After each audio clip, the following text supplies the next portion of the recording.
ఓం నమో నారాయణాయ. ఓం నమ శివాయ. ఏబిఎన్ వీక్షకులందరికీ శుభాశీస్సులు. సహజ సిద్ధంగా వాస్తుశాస్త్రంలో అందరికీ ఒక సందేహం ఉంటుంది. అదేమిటంటే, మా ఇంటికి ప్రవేశ ద్వారము అనేటువంటిది ఏ డైరెక్షన్లో ఉండాలి, ఏ దిక్కున ఉండాలి అంటే అది పేరు బలాన్ని, అదేవిధంగా నక్షత్ర బలాన్ని, రాశి బలాన్ని బట్టి ఉంటుందా, లేకపోతే రాజవీధిని బట్టి ఉంటుందా అనేటువంటిది చాలామందికి సందేహంగా మిగిలిపోయింది. అయితే ఇక్కడ ముఖ్యంగా మనం తెలుసుకోవాల్సింది ప్రవేశ ద్వారము అంటున్నాం, ముఖద్వారము అంటున్నాం, సింహద్వారము అంటున్నాం. అది ఏమిటి? సింహద్వారం ఏమిటి, అదేవిధంగా ప్రవేశ ద్వారం ఏమిటి అనేటువంటిది ముఖ్యంగా తెలుసుకోవాలి. ఏ రాజవీధి అయినా రాజవీధికి ఎదురుగా ఉండేటువంటిది ముఖద్వారము అవుతుంది. అంటే తూర్పు రాజవీధి ఉన్నప్పుడు తూర్పు ఈశాన్యంలో కానీ, లేకపోతే తూర్పు వైపు ఉండేటువంటి ద్వారబంధాన్ని మనం సింహద్వారం కానీ ముఖద్వారం కానీ పరిగణలోకి తీసుకోవాలి. అంటే ఇక్కడ తూర్పు ఈశాన్యంలో, తూర్పు జోన్లో ఎప్పుడైతే మనం ద్వారబంధం పెట్టామో, తూర్పు ఆగ్నేయంలో మెట్లు పెట్టామో, తూర్పు రాజవీధికి అది ప్రవేశ ద్వారం అవుతుంది, ముఖద్వారం అవుతుంది, సింహద్వారం అవుతుంది అనేటువంటిది ముఖ్యంగా తెలుసుకోవాలి. అంటే ఇక్కడ ప్లాట్ డైమెన్షన్ని బట్టి ఒకవేళ ప్లాట్ అనేటువంటిది వెడల్పు ఎక్కువ ఉండి లోతు తక్కువ ఉందనుకోండి, తూర్పు రాజవీధికి ఉత్తర వాయువ్యంలో మెట్లు తీసుకుంటాం. ఇక్కడ ఉత్తర వాయువ్యంలో మెట్లు తీసుకున్నప్పుడు ప్రధాన ద్వారం ఏదవుతుంది అనేటువంటిది చాలామందికి సందేహం ఉంటుంది. ఎప్పుడైనా ఉత్తర వాయువ్యంలో స్టెప్స్ పెట్టినప్పుడు మొట్టమొదటిగా ఆ స్టెప్స్ అన్నీ కూడా ఎక్కి పైకొచ్చి ఉత్తర ఈశాన్యంలో ద్వారబంధం అనేటువంటిది ఉన్నప్పుడు అది రాజవీధికి ముఖద్వారం అవ్వదు. కాబట్టి అక్కడ ప్రవేశ ద్వారం వేరు, అదేవిధంగా ముఖద్వారం వేరు. ఇక్కడ బాగా అర్థం చేసుకోవాల్సింది ఏంటంటే, ప్రవేశ ద్వారము, ముఖద్వారము, సింహద్వారము అన్నీ ఒకటేనా, లేకపోతే వేరువేరు ద్వారాల అనేటువంటిది ముఖ్యంగా తెలుసుకోవాలి.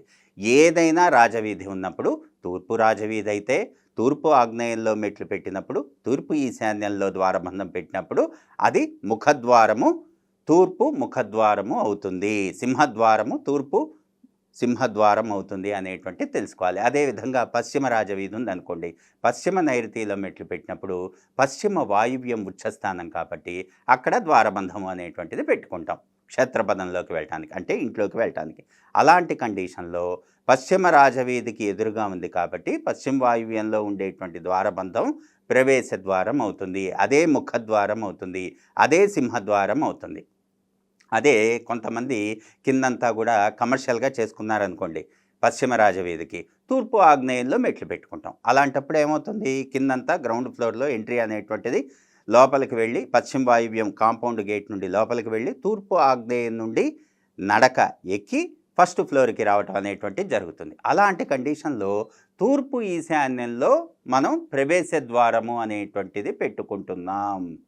ఎందుకంటే ముందు వైపు మీకు ద్వారబంధం ఉండదు కాబట్టి తూర్పు ఆగ్నేయం నుండి నడక వచ్చినప్పుడు, అలా నడక ఎక్కి పైకి వచ్చినప్పుడు అదేవిధంగా మనం పశ్చిమ వాయువ్యంలో ద్వారబంధం పెట్టుకోవాలా. అలాంటి కండిషన్లో అదొక సందేహం ఉంటుంది.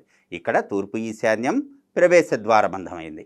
ఇక్కడ రాజవీధి అయినటువంటి పడమర అనేటువంటిది ఆ పడమరకి ఎదురుగా ఉండేటువంటి ఉచ్చస్థానంలో మనకి పశ్చిమ వాయువ్యంలో ఎప్పుడైతే ద్వారబంధం ఉంటుందో దాన్ని ముఖద్వారము అంటారు. ఇక్కడ కండిషన్లో ప్రవేశ ద్వారం ఒకటి, ముఖద్వారం ఒకటి. సింహద్వారము అంటే ఏంటంటే, ఎప్పుడైతే రాజవీధికి ఎదురుగా మనం మెట్లు పెట్టుకుని అధమ స్థానంలో దాని పక్కనే ఉండేటువంటి ఉచ్చస్థానంలో ద్వారబంధము రెండు వైపులా రెండు కళ్ళలాగా రెండు విండోస్ అనేటువంటివి పెట్టుకొని, అంటే గవాక్షాలు అన్నారు వాస్తు పరిభాషలో. ప్రవేశ ద్వారానికి ఇరువైపులా రెండు గవాక్షాల్లాగా మనం పెట్టుకొని ఎప్పుడైతే ద్వారబంధం అనేటువంటిది పెట్టుకుంటామో దానిని సింహద్వారము అన్నారు.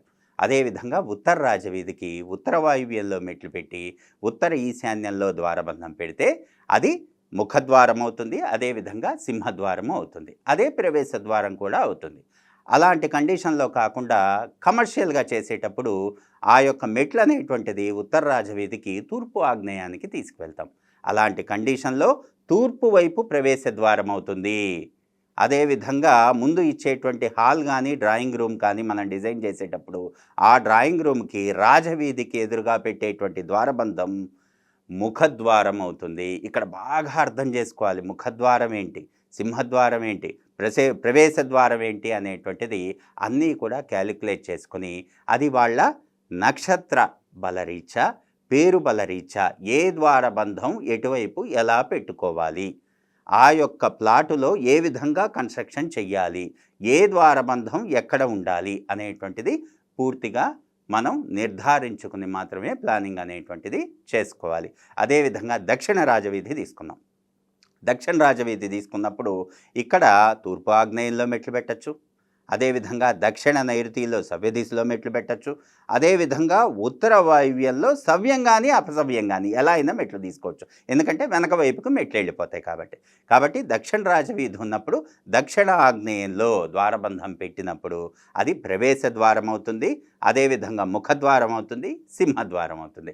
కాబట్టి ఏది ఏ విధంగా తీసుకోవాలి, ద్వారబంధాలు ఏది ప్రవేశ ద్వారం, ఏది ముఖద్వారం, ఏది ఉపద్వారం అన్నీ కూడా కుశాగ్ర బుద్ధితో ఆమూలాగ్రం పరిశీలించి మనం ఆ స్థానం అనేటువంటిది ఉచ్చస్థానంలో పెట్టినప్పుడు ఆ ఇంట్లో గృహస్థులకి అత్యద్భుతమైనటువంటి ఫలితం కలుగుతుంది. సర్వే జన సుఖినో భవంతు. స్వస్తి.